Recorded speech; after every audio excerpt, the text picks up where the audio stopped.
क्या है दोस्तों। आ, आज मैं ये सुन रहा था, क्या बोलते हैं, यूट्यूब पर उपनिषद गंगा करके अवेलेबल है, जिसमें काफ़ी 60 एपिसोड है जो उन्होंने उपनिषद के ऊपर बनाए हैं। तो मैं उसको देख रहा हूँ, सुन रहा हूँ। अच्छा लग रहा है। तो उसको देख के दिमाग में ये चीज़ आ रही है कि देखिए, जनरली जैसे हम किसी को भी सुनते हैं, एग्जाम्पल के रूप में उपनिषद आ ही जाता है जब भी हम सेल्फ इंक्वायरी, और चाहे आप कुछ भी कह सकते हैं जो खुद की अंडरस्टैंडिंग के लिए होता है। अगर आप पढ़ें या बातचीत करें किसी से भी तो उपनिषद आ जाते हैं। उपनिषद के बारे में हर कोई जिक्र करता है, राइट। आप संदीप माहेश्वरी को सुने तो वो भी उपनिषद के बारे में बताते हैं। स्क्रिप्चर्स जो हैं हमारे, अ, ग्रंथ हैं या शास्त्र हैं, जो भी बोलें, उनको पढ़िए। और उसमें खासतौर से उपनिषद को पढ़िए कि उपनिषद में इस बारे में बात की गई है। इवन आचार्य प्रशांत जो हैं वो उपनिषद पढ़ाते हैं, और इवन उसी के बेसिस पे बातचीत भी होती है उनकी।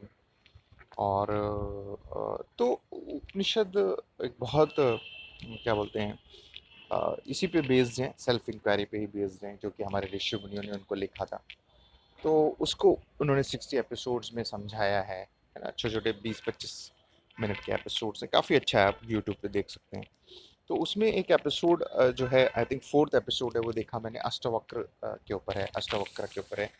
और अष्टवक्र को मैंने वहाँ कनेक्ट किया जब संदीप माहेश्वरी ने बकायदा जो है अष्टवक्र को पढ़ा, और उन्होंने उसको समझाया अपने, जो उन्हें समझ में आया। उनके एपिसोड्स हैं बहुत सारे, वो एपिसोड्स भी मैंने सुने हैं। काफ़ी अच्छा उन्होंने उसके अष्टवक्र को एक्सप्लेन किया है, जो उनकी अंडरस्टैंडिंग है उसके अकॉर्डिंग किया है।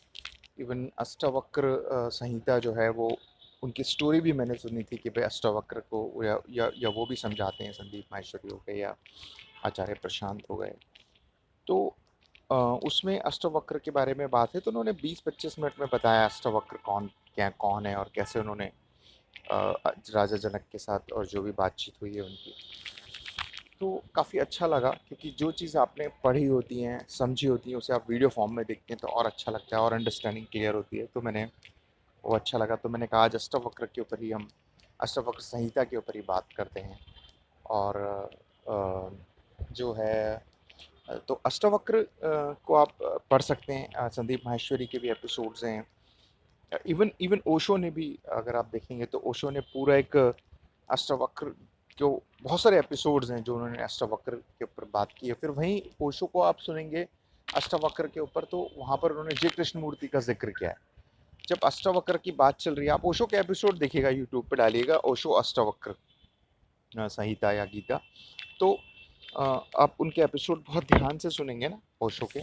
तो ओशो ने बीच में जहाँ भी ये बात आती है तो सेम जय कृष्ण मूर्ति का जिक्र किया है कि भाई जय कृष्ण मूर्ति अष्टवक्र गीता की ही बात कर रहे हैं, या जो वो कहना चाह रहे हैं वो बात अष्टवक्र से मिलती है, ऐसा उन्होंने एक्सप्लेन भी किया। इवन संदीप महेश्वरी भी जब बताते हैं, जय कृष्ण मूर्ति के बारे में बात करते हैं या अष्टवक्र की, तो वो सेम ही एक बात होती है कि भाई इनके जो बोलने का एसेंस है वो यही है, जो यही बात, रास्ते अलग अलग हैं कहने का मतलब है। हालांकि जय कृष्ण मूर्ति ने अष्टवक्र, इनको कभी उपनिषद को, लिटरेचर को, ये ग्रंथों को, या वेदों को, या किसी चीज़ को नहीं पढ़ा उन्होंने। वो साफ बोलते हैं कि मैंने कोई अथॉरिटी नहीं है मेरे पास, और ना ही मैं पढ़ता है किसी को। ये मैंने सेल्फ अपनी खुद अंदर से जाना है, खुद को झांका है, खुद को टेस्ट आउट किया है। तो बट उनकी वो बातें मिलती हैं, क्योंकि सच तो सच ही होता है ना, आप चाहे इस रास्ते से आए उस रास्ते से आए हुआ है, क्योंकि वेद और ऋषियों ने भी खुद सेल्फ इंक्वायरी करके ही उपनिषद लिखा है। तो सच मिल जाता है ना। तो उधर से रास्ते से जाओ, इधर रास्ते से जाओ।